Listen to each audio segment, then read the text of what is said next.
अगस्त 2021 को आर्टिकल आता है, उससे पहले 19 अगस्त को एहसानुल एहसान की एक फेक जो मेल है वो आती है।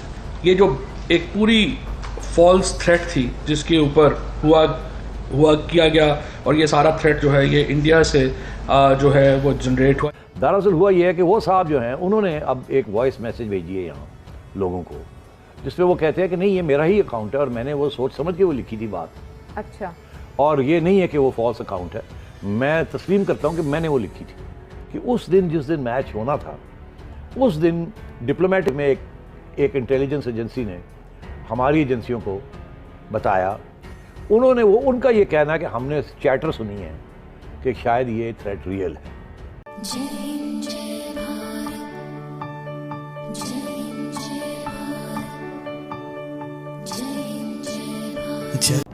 सबसे पहले घबराना नहीं। Fake news, fake post, fake email जिस पर हवा खड़ा किया गया।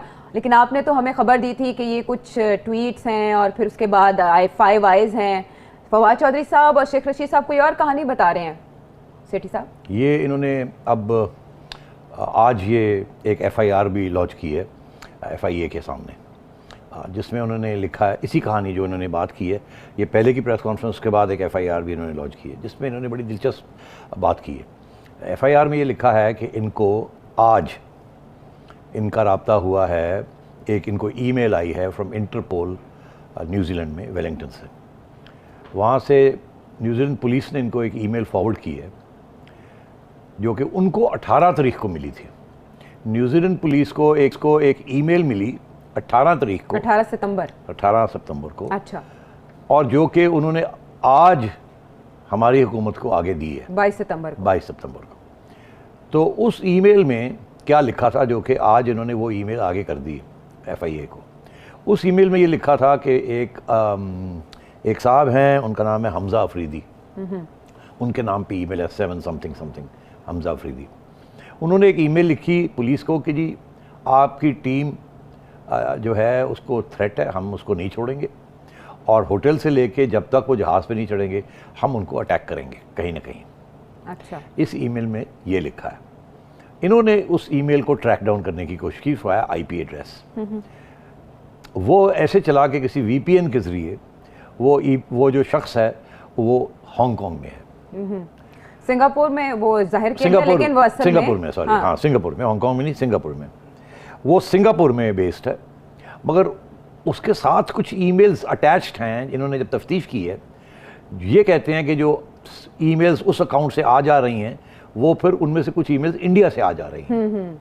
तो इन्होंने ये कहा कि इंडिया में साजिश हुई है, बेस्ड इंडिया में थे, लोकेशन इंडिया की थी और शो VPN के थ्रू सिंगापुर के जरिए VPN के जरिए न्यूजीलैंड को भेजा गया जी। तो सिंगापुर तक तो पहुंच गए हैं डायरेक्ट, और आगे इनडायरेक्ट वो कह रहे हैं कि सिंगापुर वाला जो है उसके तल्लुकात इंडिया में है।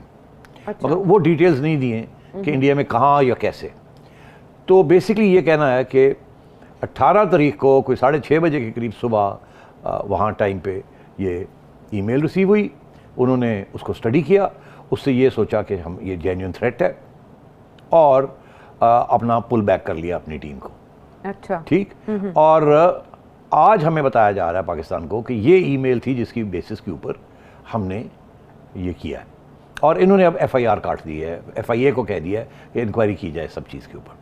तो इनका तो वो कंस्पिरेसी थ्योरी है पूरी हो रही है ना कि इंटरपोल ये कह रही है कि एक ईमेल भी आई थी न्यूजीलैंड पुलिस को। तो बात यहाँ ना शुरू होती है ना ख़त्म होती है। अच्छा। 18 तारीख को अगर उनको आई है और ये आज पाकिस्तान को दे रहे हैं तो उस वक्त क्यों नहीं दी? क्वेश्चन खड़ा हो गया। इन्होंने मांगी या नहीं मांगी, क्वेश्चन खड़ा हो गया। इन्होंने एविडेंस नहीं मांगी, आज जाके इनको न्यूजीलैंड पुलिस एविडेंस दे रही है, और वो भी अधूरी सी एविडेंस के एक ईमेल के ऊपर उन्होंने समझा कि ये बड़ा सीरियस थ्रेट है। एक तरफ तो ये बात, दूसरी तरफ और चौधरी साहब जो हैं इसको ऐसे इंटरप्रेट कर रहे हैं जैसे ये एक फॉल्स ईमेल थी, झूठा फॉल्स अलार्म था, और जो मकसद था इसके पीछे यही था कि इसको कैंसिल करवाया जाए और मिसअंडरस्टैंडिंग क्रिएट की जाए बिटवीन पाकिस्तान एंड न्यूजीलैंड। अच्छा। और जिसकी वजह से अब ये सब कुछ हो गया है। ठीक है। तो एक तरफ तो ये, दूसरी तरफ एक और कहानी चल रही है।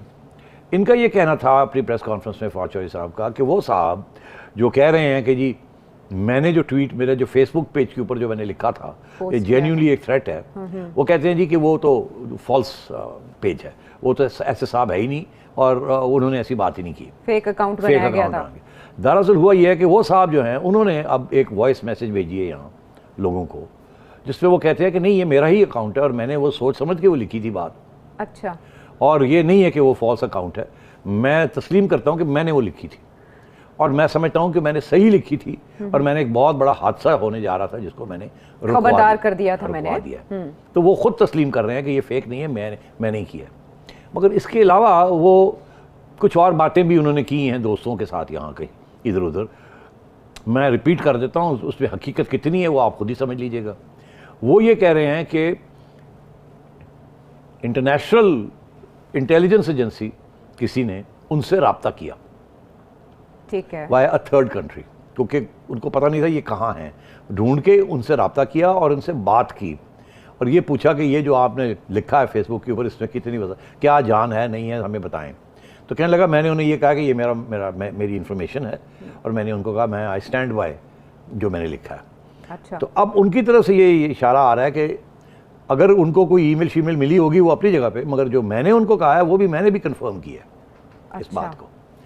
अच्छा, तो अब दो जगह से ये बात आ गई कि थ्रेट जो थी उन्होंने न्यूजीलैंड वालों ने उसको सीरियसली लिया, एक ईमेल आई हुई थी और एक इन्होंने फिर इंसाफ से बात भी की जिन्होंने ट्वीट भी की हुई थी, जो तस्लीम करते ट्वीट नहीं वो फेसबुक पे लिखा पोस्ट की थी। तो यहाँ तो गवर्नमेंट कह रही है कि वो फॉल्स है, वो कहते हैं नहीं फॉल्स नहीं मैं ही हूँ। अच्छा, आगे आए। इसके साथ साथ आयशा एक और खबर भी चल रही है, क्या? वो भी कोई आधी सी चिड़िया की खबर है, क्या? क्योंकि बंदे को बिल्कुल एडमिट करना चाहिए कि कितनी ऑथेंटिसिटी है उस खबर में कि नहीं। हाँ। मगर मेरे जहन में कुछ ऑथेंटिसिटी है, इसलिए मैं अब बताने लगा हूँ आपको। बताएं। कि उस दिन जिस दिन मैच होना था उस दिन डिप्लोमेटिक में एक इंटेलिजेंस एजेंसी ने हमारी एजेंसियों को बताया कि उन्होंने जब, क्योंकि उनके पास ये सारी इंफॉर्मेशन पहले से थी, अच्छा, ईमेल वाली भी और वो बात वाली भी, तो उन्होंने मॉनिटरिंग करनी शुरू की कम्युनिकेशंस, फ़ोन्स की, इलेक्ट्रॉनिक, उनके पास इक्विपमेंट होती है। उन्होंने उनका ये कहना है कि हमने चैटर सुनी है कि शायद ये थ्रेट रियल है। अच्छा। और हमारा ये फ़र्ज़ बनता है कि हम आपको बताएं कि हमने भी सुना है चैटर के ऊपर के कुछ ऐसी बात चल रही है। तो फिर जवाब क्या मिला? तो जवाब क्या मिलना था, हमने यही कहा होगा थैंक यू वेरी मच, हम इन्वेस्टिगेट करते हैं।